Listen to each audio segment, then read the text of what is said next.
Pierre Palmade a été très grièvement blessé dans la soirée du vendredi 10 février 2023 en région parisienne, lors d'un accident de la route, et son pronostic vital était engagé, comme celui de 3 autres personnes.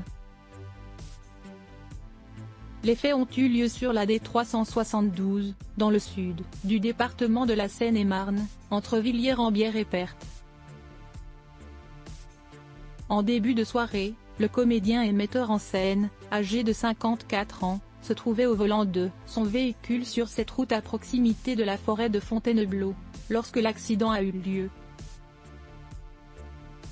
On a un accident principal avec le véhicule conduit par Pierre Palmade et le véhicule arrivant en face, avec à son bord une famille, a relaté le parquet de Melun, contacté par l'AFP, confirmant une information du JDD. En plus de cette collision, un troisième véhicule arrive et va percuter le véhicule de la famille par l'arrière, a ajouté le parquet.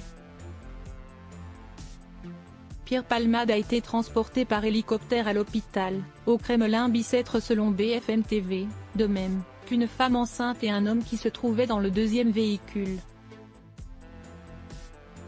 Leur pronostic vital, et celui d'un enfant de 6 ans qui se trouvait aussi dans le deuxième véhicule et a été évacué par la route, sont engagés. Un homme de 80 ans, légèrement blessé, se trouvait dans le troisième véhicule. Selon une source policière à l'AFP, 2 témoins ont rapporté que 2 passagers de la voiture de Pierre Palmade ont pris la fuite après la collision.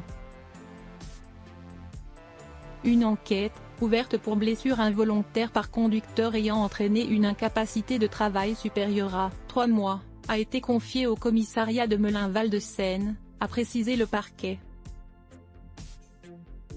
Face à l'ampleur de l'accident et à l'inquiétude autour de l'état de santé de Pierre Palmade et des autres blessés dont le pronostic vital est engagé, de nombreux journalistes se sont rendus sur le lieu du drame.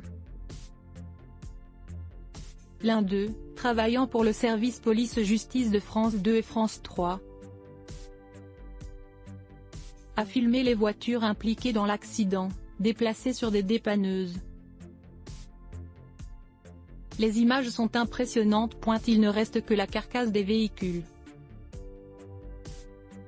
La préfecture de Seine-et-Marne a évoqué à l'AFP une collision avec une forte cinétique.